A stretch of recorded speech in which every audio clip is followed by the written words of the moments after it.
ప్రకాశం జిల్లా దర్శిలో ఫారూక్ షుబ్లీ ఆదేశాల మేరకు ముస్లిం మైనారిటీ హక్కుల పరిరక్షణ సమితి సభ్యులు సమావేశము నిర్వహించారు.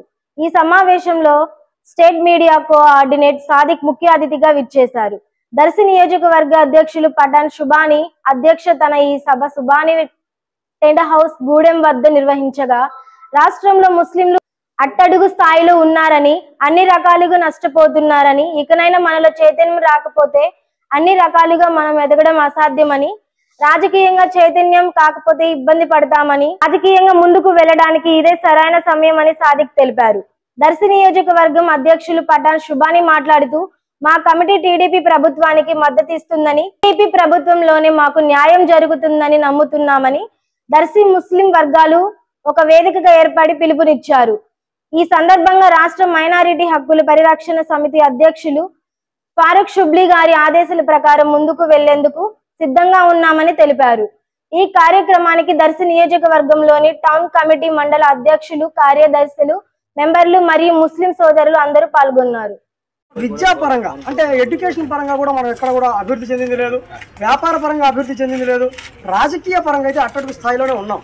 రాజకీయంగా మిగతా సామాజిక వర్గాలు ఒక ఫైల్ మీద సంతకం చేస్తే వెంటనే పాస్ అయ్యేటువంటి స్థాయిలో ఉంటే, హై లెవెల్ క్యాడర్లో ఉంటే, ఒక ముస్లిం సామాజిక వర్గం చెందినటువంటి వాళ్ళు మాత్రం కేవలం పేర్లకి మాత్రమే పరిమితం అయిపోయింది. ఓన్లీ నామకే వాస్తే అనేది మన పరిస్థితి ఉంది. ఎంత పెద్ద పోస్ట్ ఇచ్చినా కూడా డైరెక్టర్ కానీ, బోర్డు అని చెప్పి పేర్ల వరకే పరిమితం కానీ కనీసం ఒక్క రూపాయి కూడా ఉపయోగం లేనటువంటి పదవులు మన ముస్లిం లీడర్ టైటిల్ కోసం వాడుతూ ఉపయోగపడుతున్న పరిస్థితి. మన కమ్యూనిటీని డెవలప్ చేసుకునే విధంగా మనం పాటుపడాలి. దానికోసం మన హక్కుల పోరాటం కోసం స్థానిక రాజకీయ నాయకులతో పోరాడాలి, ఉద్యమాలు చేయాలి, విప్లవాలు చేయాలి. మనకి రావాల్సినటువంటి పథకాలని, హక్కులను పోరాడి సాధించుకున్న దిశగా మనం ముందుకు అడుగుదాం.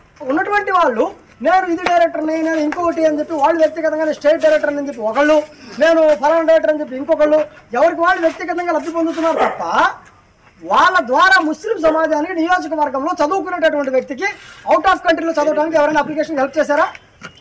ఈ స్టేట్ బోర్డులు, స్టేట్ డైరెక్టర్ అని చెప్పుకునేటటువంటి వాళ్ళు ముస్లిం సమాజంలో ఉన్నటువంటి వ్యక్తికి, ఆర్థికంగా చదువుకునేటటువంటి వ్యక్తికి ఇస్రోలో కావచ్చు, శాస్త్రవేత్తలు కావచ్చు, లాయర్ చదవడానికి కావచ్చు, కనీసం ఒక మెడిసిన్ చదవడానికైనా ఆర్థిక సహాయం స్థానిక ఎమ్మెల్యే నుంచి ఇప్పించారా? మనలో చదువుకున్న వాళ్ళు ఉన్నారు. ఎంతమంది లాయర్లను చేసుకున్నాం మనం? ఎంతమంది మనం ఎంఆర్ఓలు చేసుకున్నాం మన దర్శిలో? ఎంతమందిని మనం ఒక మీడియాలో పంపించాం? కనీసం మీడియాలో మన గొంతెత్తి ప్రశ్నించే వాళ్ళు కూడా దర్శి సమాజంలో లేరు. ఇంకా మీడియా ప్రతినిధులు కూడా మనం తయారు చేసుకోలేకపోయాం. కనీసం ఒక అడ్వకేట్ని మనం తయారు చేసుకోలేకపోయాం మన తరఫు నుంచి మాట్లాడటానికి. కనీసం ఒక ప్రశ్నించడానికి ఒక ఎమ్మెల్యే పక్కన రైట్ హ్యాండ్ కూడా మనం తయారు చేసుకోలేకపోయాం.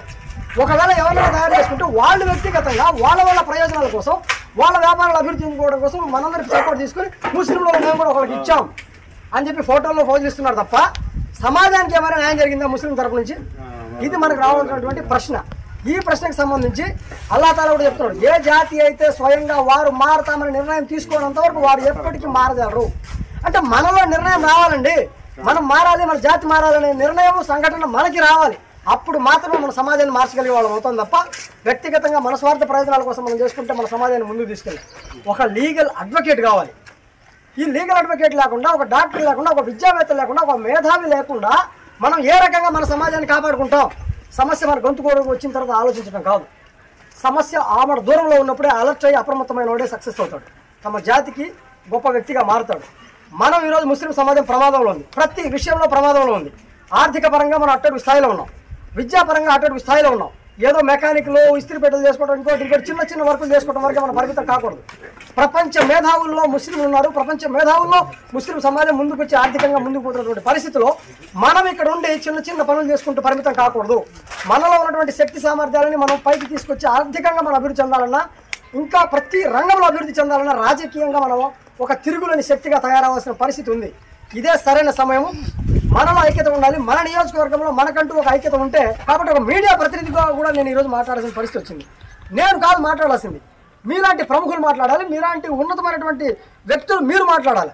మీడియా ప్రతినిధిగా నేను న్యూట్రల్గా ఉండాల్సినటువంటి పరిస్థితి. కానీ తప్పని పరిస్థితుల్లో ఎవరు కూడా లేరు, ముందుకు రావట్లేదనే పరిస్థితుల్లో నాలాంటి వాళ్ళు ముందుకు వచ్చి మాట్లాడాల్సిన పరిస్థితి దాపురించింది మన దర్శనం.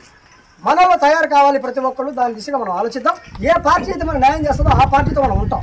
ఒకవేళ ఏ పార్టీ మనం న్యాయం చేయకపోతే మనందరం స్వతహాగా ఒక గొప్ప రాజకీయ శక్తిగా మారితే మనం కూడా స్టేట్ వైడ్ ప్రతి ఎలక్షన్లో ఒక్కొక్క ఎమ్మెల్యే క్యాండిడేట్ని మనం నిల్చోబెట్టుకోవచ్చు.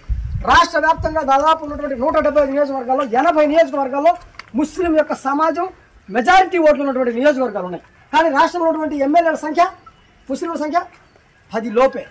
ఉన్నటువంటి ఆ 10 లోపు కూడా నామకే వాస్తే ముసల్మాన్ కానీ కామ్కే వాస్తే ముసల్మాన్ కారు ఆ ఎమ్మెల్యేలు కూడా. అందుకోసం రాష్ట్రంలో మనం ప్రాబల్యం ఎక్కడైతే ఉంటుందో రాష్ట్ర వ్యాప్తంగా ముస్లిం సమాజంలో ఎమ్మెల్యేలు మన తరఫు నుంచి కూడా అసెంబ్లీలో మన గొంతెత్తి ప్రశ్నించే వాళ్ళని 15 మంది, కనీసం 15 మందినైనా సరే అసెంబ్లీకి పంపించే బాధ్యతగా మనం ప్రయత్నించాలి. మనలో ఉన్నటువంటి భేదాలని, తారతమ్యాలను తీసి పక్కన పడేసి ఐక్యతగా మనం కృషి చేసిన రోజే మన సమాజం అభ్యున్నతిగా ముందుకెళ్తుంది. మా కమిటీలో లాయర్లు పెద్ద పెద్ద అందరూ ఉన్నారు. మాకు ఇట్లాంటివి వస్తున్నాయని మన జాగ్రత్త కోసం లాయర్లు దీంట్లో పెద్ద పెద్ద వాళ్ళు ఉన్నారు, జడ్జి గారు పెద్ద పెద్ద వాళ్ళు ఉన్నారు. మనం కూడా మన నియోజకవర్గం వరకు మనం కూడా ఒక టీం లాగా తయారైతే అందరికి మాకు సపోర్ట్ వీళ్ళు, వాళ్ళకి సపోర్ట్ చంద్రబాబు నాయుడు కానీ ఎవరైనా సరే వచ్చిన వాడు మనం వాళ్ళకి హెల్ప్ చేస్తే వాళ్ళు మనకు హెల్ప్ చేస్తారు ఏ విషయంలోనా సరే. అది కానీ మా ఫారూక్ హుబ్లీ గారు మాకు మా కమిటీ తరఫు నుంచి టీడీపీ సపోర్ట్ ఇచ్చాం. భవిష్యత్తులో ఏమొచ్చినా సరే మేము కానీ మా కమిటీ సభ్యులు కానీ ఒక కమిటీగా ఉండి చేద్దామని అనుకుని ఇది కార్యం చేశాం. అది మనం లోకల్ మన మనసులో ఉన్నాయి, మన ఇష్టం అది. ఇది మాత్రం జరిగింది, అది దాంట్లో వ్యక్తిగతంగా మీ ఇష్టం అది. ఇది మాత్రం టీడీపీకి సపోర్టు ఇస్తున్నాము. ఇంకా ఉంది ఇలాంటి కమిటీ ఏర్పాటు కావాలి. ఇక్కడ అధ్యక్షుడు, సెక్రటరీ ఇంకా అవ్వాలా, ఇంకా చాలా ఉంది. వచ్చినా వాళ్ళ కాడ పోవాలా, వీళ్ళ కాడ పోవాలా. మనమైతే ఇంతమంది ఉండి కూడా ఏం చేయలేకపోతున్నాం. అటోళ్ళు ఉన్నారు, ఇటోళ్ళు ఉన్నారు, వైసీపీలు ఉన్నారు, టీడీపీలు ఉన్నారు.